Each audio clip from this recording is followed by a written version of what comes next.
Hello, Ismail. Allow Hi. me the pleasure to welcome you officially to the third edition of the Nordic Data Science and Machine Learning Summit here in Stockholm. It's a pleasure having you with us and SVD. It's a pleasure to be here. Okay, back to your field, the machine learning. So it is designed to emulate the mechanics of the human brain, as they say, such as deep learning with its artificial neural network. So if biases affect the human intelligence, then what about artificial intelligence? Are the machines biased? So yes, I think definitely machines do learn bias. The difference between, I would say, human bias and machine bias is that if we, as I said, follow the scientific approach, then we kind of know, or we kind of have a certain control over the bias.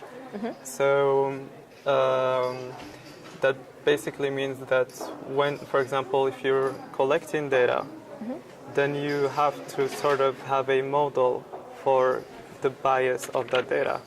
So, for example, an example here would be if in this conference we give people surveys, and we try to capture that as data later on.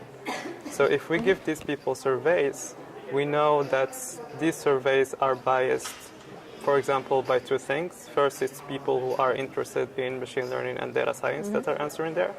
There's also an age range, so we know that those surveys were not answered by 3-year-olds, for example. And we also know that the surveys we got are from the people who actually answered the survey. So that's the population that the survey results are representative from. So it is not necessarily representative of, let's say, all the people in the Nordic region, for example. Ismail, thank you very much for joining our summit, and thank you for accepting to conduct this interview. Pleasure. Thank you for the time.